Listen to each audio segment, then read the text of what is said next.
I once again request everyone to please be seated.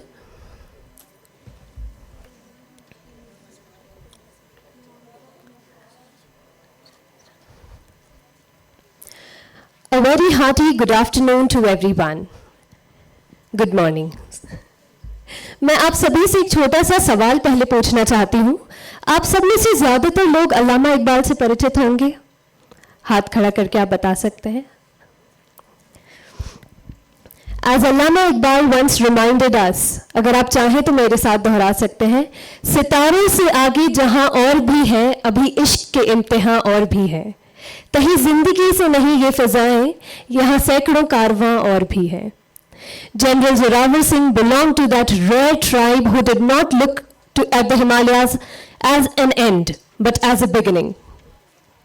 We now move to a session that takes us from the pages of history to the silence of the mountains and into the enduring spirit of courage, strategy, and sacrifice. To speak on his remarkable life and legacy, we are honored to welcome Ajay Raina, Colonel, Indian Army. Colonel Ajay K. Raina was born in 1969 in Jammu, where he completed his schooling and college education. In 1947, his family was compelled to migrate from Kalakot Bagh, now in Pakistan-occupied Jammu and Kashmir, an experience that deeply shaped his understanding of history and displacement. He was commissioned into the 93 Field Regiment in December 1990. And later, he had the distinction of commanding the same regiment between 2007 and 2008. In 2006, while serving with the Rashtriya Rifles Battalion in northern Kashmir, he was awarded the Sena Medal for gallantry for his courage and leadership in active operations. He took premature retirement from the Indian Army in 2017. Colonel Raina is the founder trustee of the Military History Research Foundation, India, and is among the country's most prolific writers on military history. He has authored and edited 29 books, largely focused on India's military past and allied subjects, several of which have been translated into Indian languages. He is also a regular contributor to newspapers and digital platforms. We invite you to the dais, sir. Please give him a big round of applause. Guiding this conversation is Anshuman Agrahri, Lieutenant Colonel, Indian Army, and author. Lieutenant Colonel Anshuman Agrahri is the author of the novel Those Unsaid Words, a deeply reflective and philosophical work that blends travel, introspection, and spiritual inquiry. An officer with a strong technical foundation, he holds an M.Tech from IIT Roorkee. The inspiration for his writing emerged from his extensive time spent in the Leh and Ladakh regions, landscapes that shape not just terrain, but thought and temperament. Those Unsaid Words explores themes of self-discovery, human connection, and quiet spiritual bond between natural and the individual perspectives. He continues to balance military service with research and writing and is currently pursuing PhD from IIT Indore. We welcome you to the dais, sir. Please give him a big round of applause.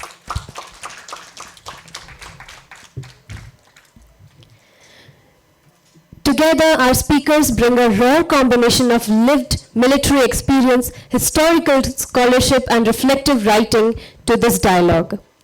Ladies and gentlemen, please put your hands together in welcoming Colonel Ajay K. Raina and Lieutenant Colonel Anshuman Agrahri as they begin this conversation on General Zorowar Singh, Unbeaten Lion of the Himalayas.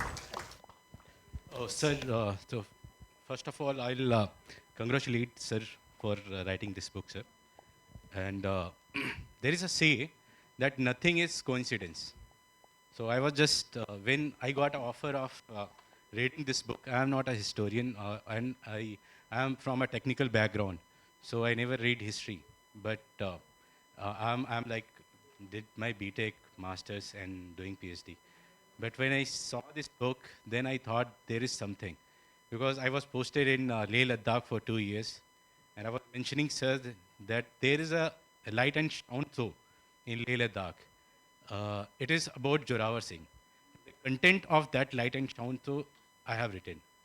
So, and then I got this book.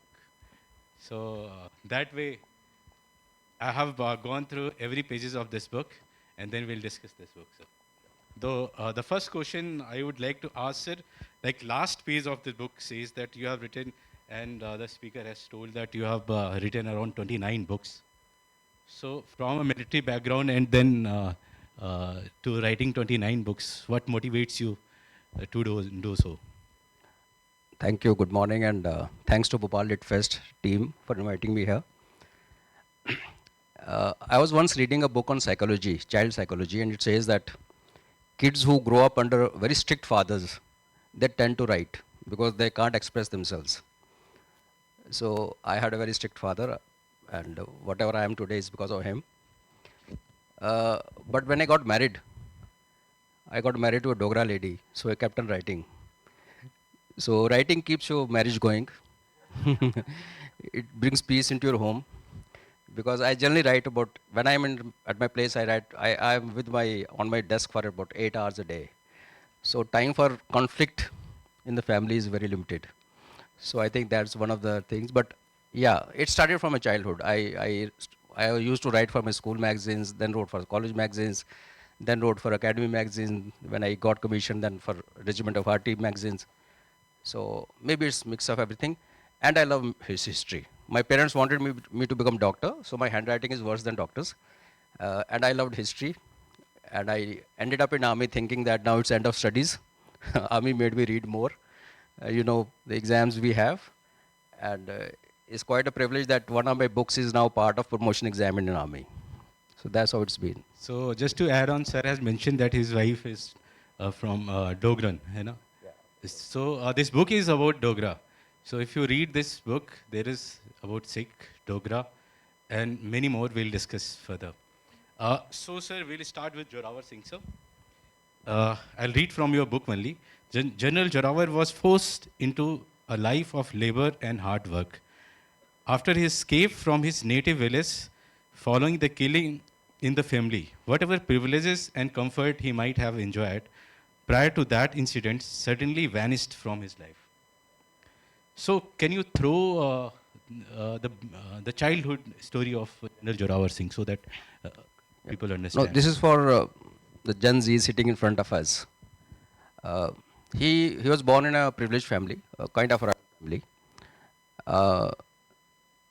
Then the things as they happen over property, he hit one of his cousins and he died over a property dispute. So he left and he ran away to Haridwar. From there, of course, somebody picked him up and took him to Kishtwar, and from there he came and got recruited into Raja, that time Raja Gulab Singh's army as a foot soldier. The point which comes out of his childhood thing and youth is that life will always be throwing challenges on us. We will never have a smooth ride. If you're having a smooth ride, there's something wrong. So when they say when life throws lemons on you, make a lemonade and drink it. Don't try. So that's what he did.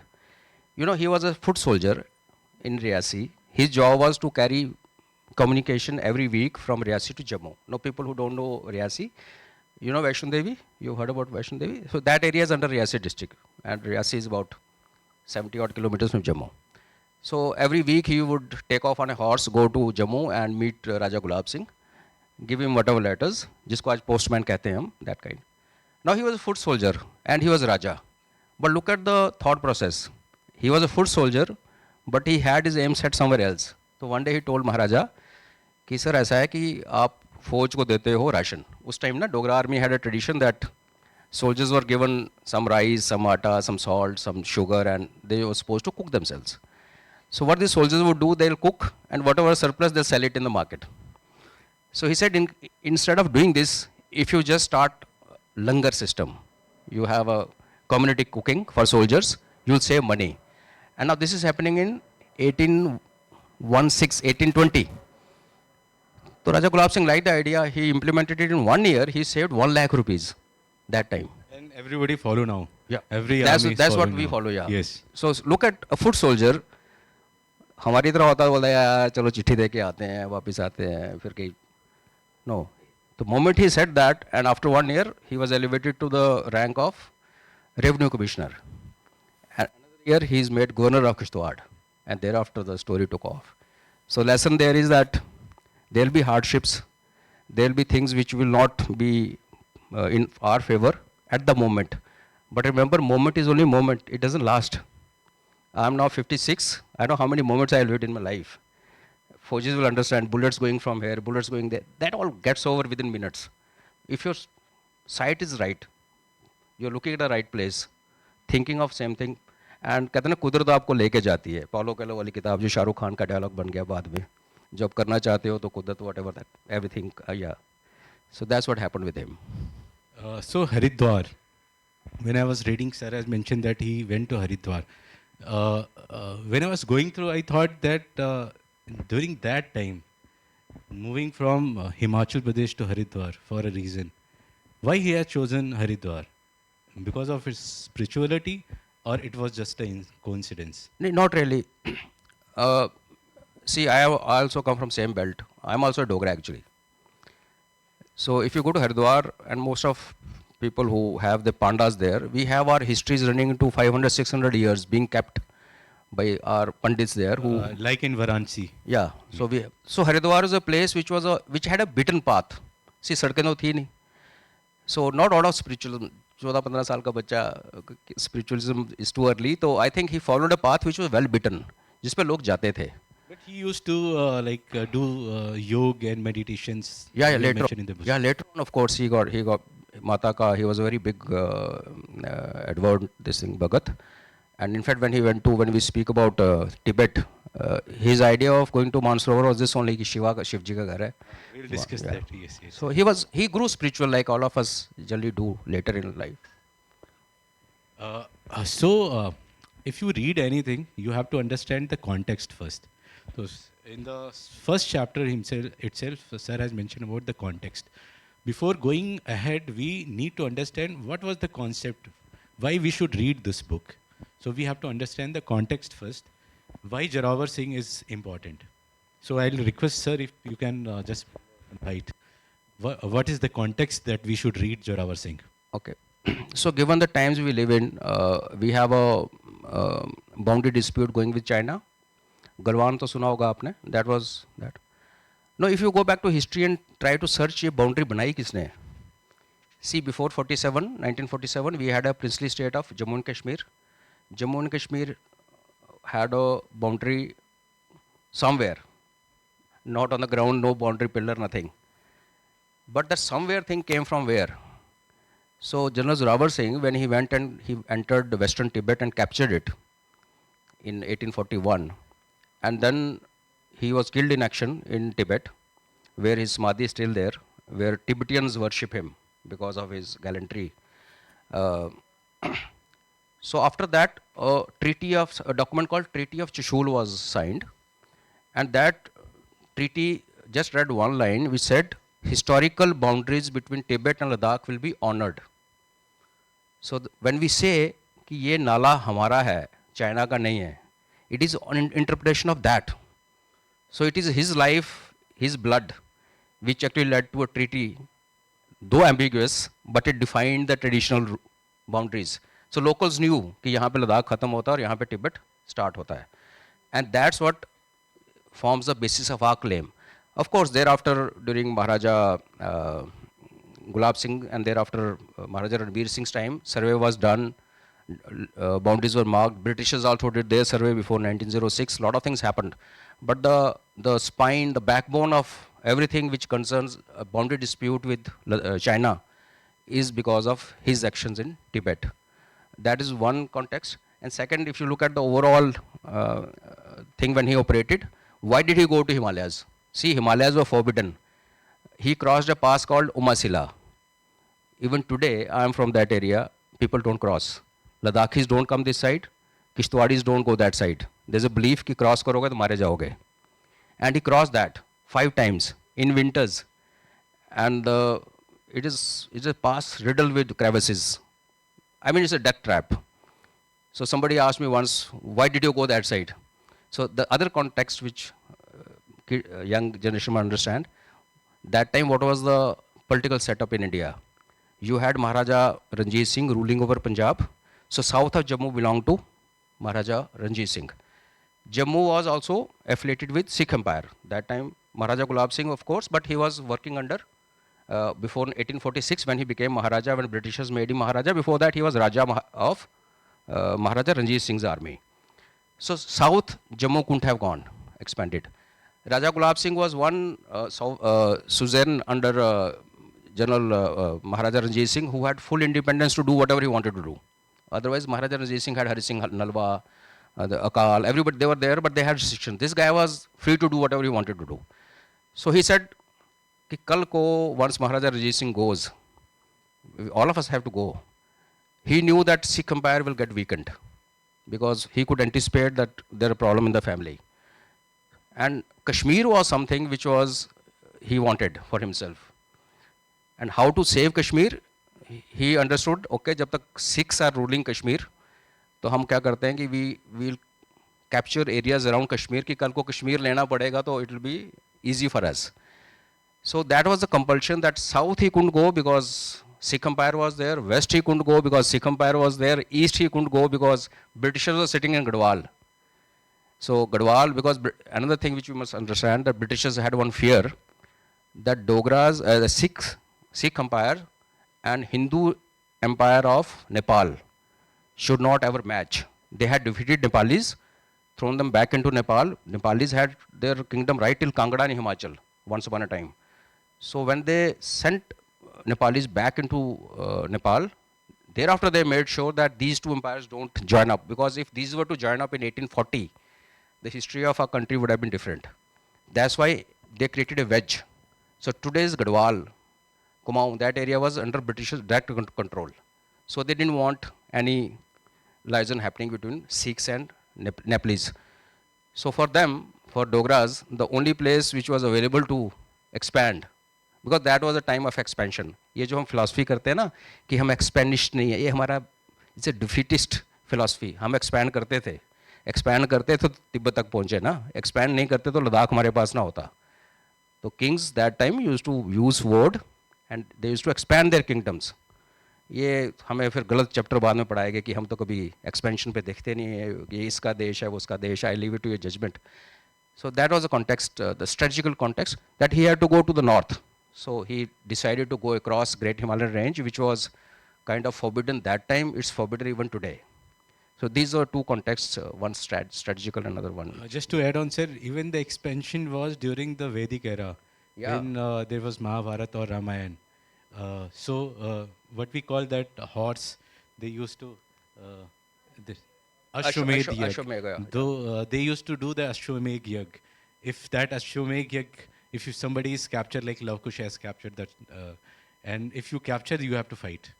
So that was that time. Yeah. Also was that expansion theory was there. So but later on we Yes. changed, and there was no sacrifice of horse, by the way. If you read our Vedas and those things properly, horse was never killed.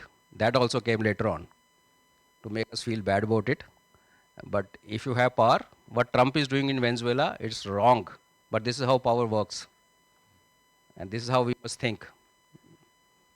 बाकी तो सरकार जाने, हम तो we are just lowly citizens.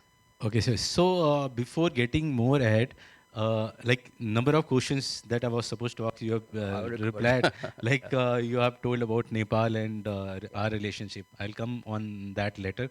So the relation between Dogra and Sikh, because they are both a different community. They both have a different kingdom. So how come they got related and they work together? See, this separation between Sikhs and Hindus is a very recent phenomena. I belong to a family where our elder son would always be converted into, given to Sikhi. Because unlike what people generally feel that 10th Guru, Maharaj, Guru Gobind Singh Ji created Khalsa, which was a fact. But Sikhs had started learning martial arts and started fighting and learning from Rajputs when Guru Angad Arjun Dev was put on the garam tawa and drowned into river. So that's a time they decided that in case we have to survive as a faith, so we need to have our own kind of militia army. So this is Guru Arjan Dev's time that it started.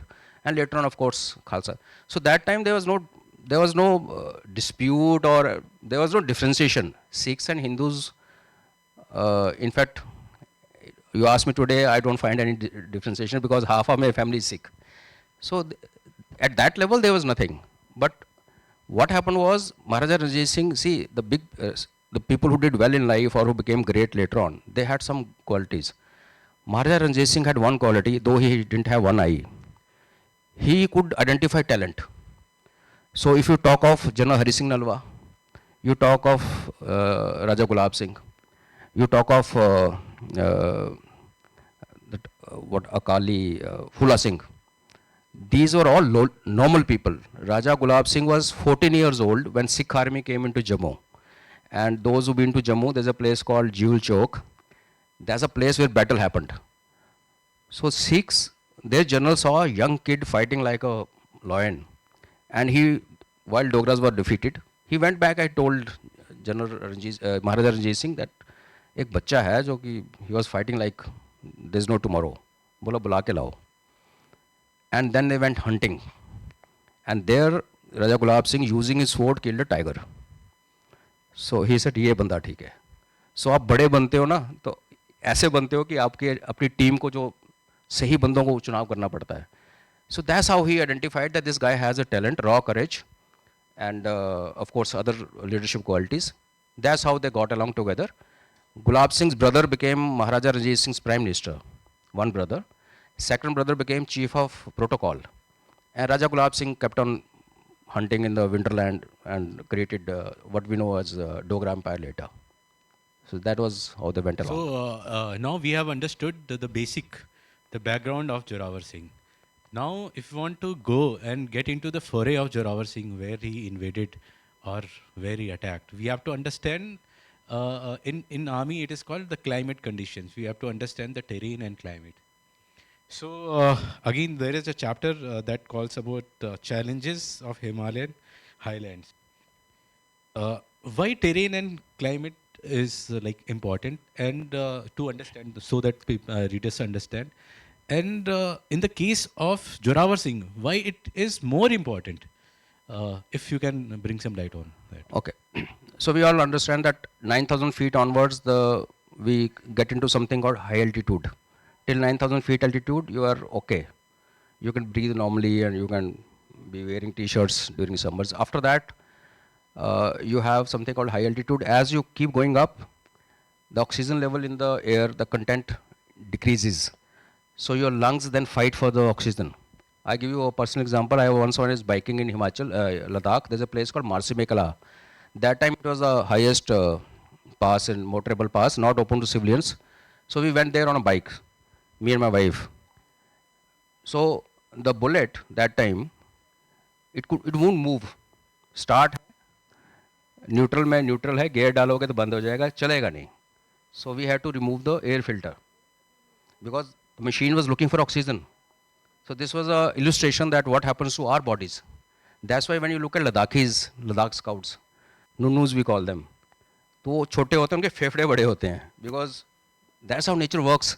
That if you have less oxygen around you, your suction power and retention power of lungs has to be bigger, more. So that's why we acclimatize. We have veterans sitting in front of us. He must be smiling at me, but for the knowledge of others, as you go up in altitude, you have to acclimatize. Your body has to get used. So we have stage 1, stage 2, stage 3. Now Jammu is like Punjab, and he was governor of Kishtwar, slightly higher than Jammu, but not that high. The point to be noted is, in that era, in 1820s, he took 4 years to prepare for this campaign. It's not that one day he got up, he said, "Chalo yaar, aaj Himalaya cross karke aate hain." So that's another point which we must learn, that when you aim big, you have to plan big. You just can't get up and say, "Ki chalo aaj Bill Gates ban jata hai." Nahi ban sakte. So 4 years he trained his army. He picked up a spot outside Kishtwar, where if you go to Kishtwar, you can see that peak, which was about 12,000 feet.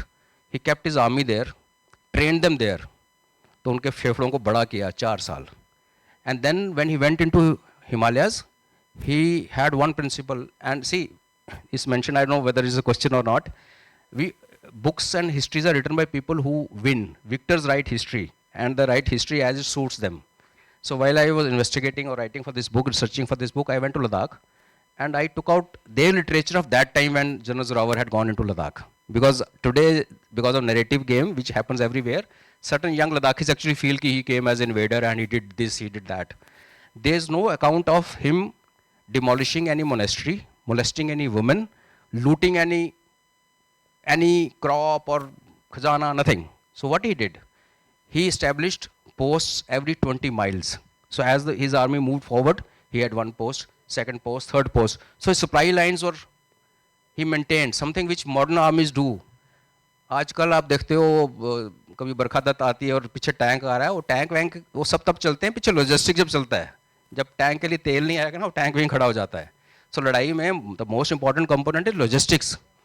So this is what that era he decided, and that's the reason wherever this army went, there was no looting, no molestation, no plundering. And this is, and terrain was of course very, like I said, it's forbidden. But one should prepare for the worst, and he lost people.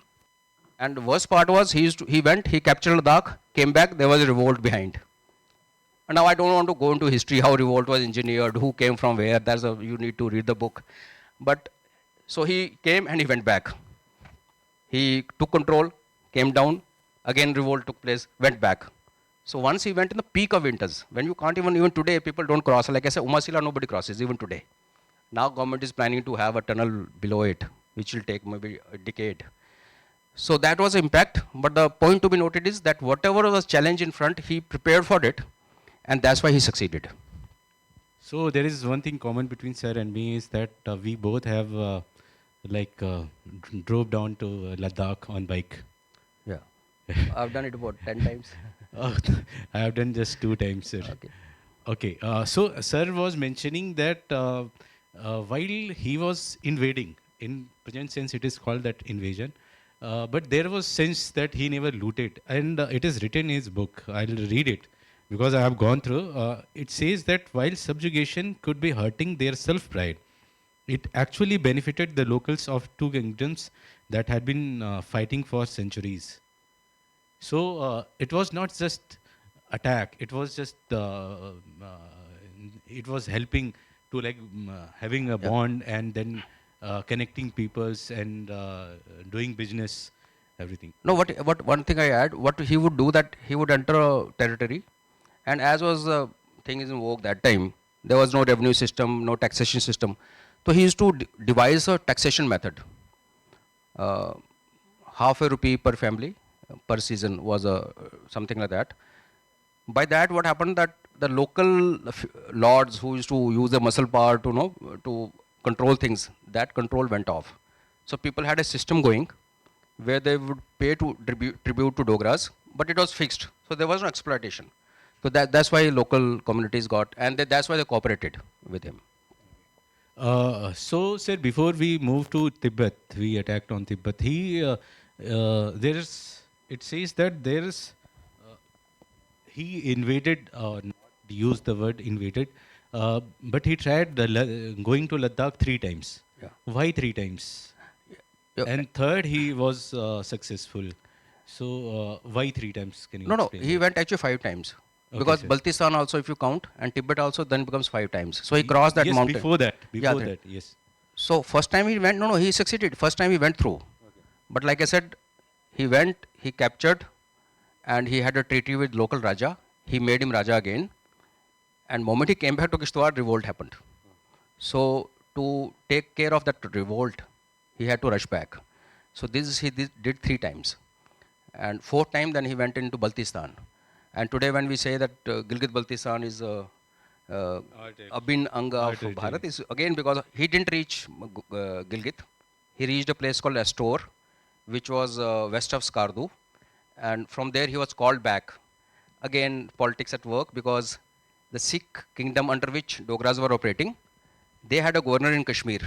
And his revenue used to come from travelers who would travel from Central Asian republics of today down to Kashmir, using that route.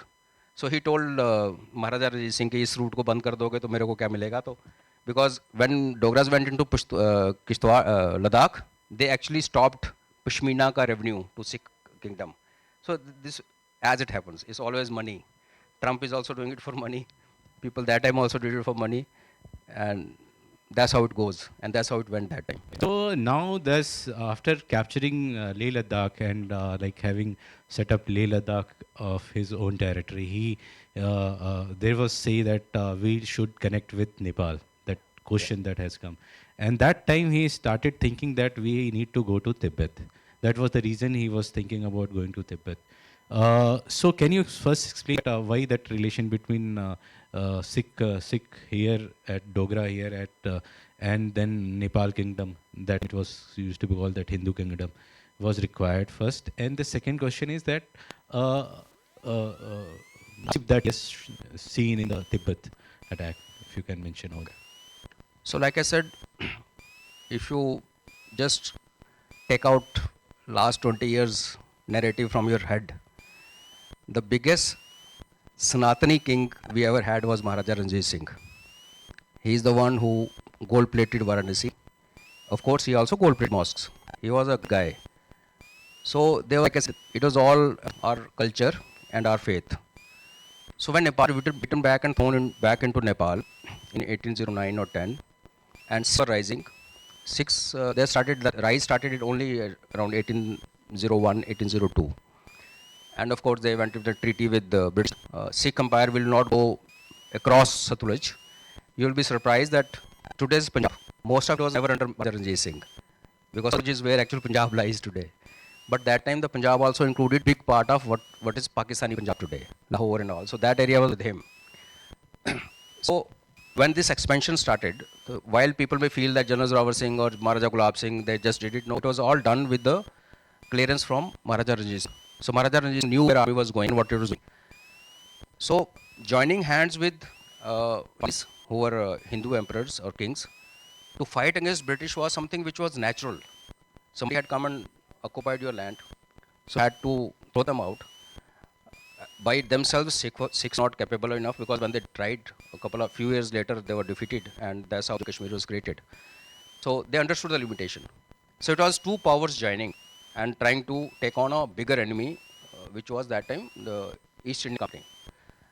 Second part, the hardships. Again, when he went into Tibet, Tibet was classical thing what we call battle of maneuver in today's day, because terrain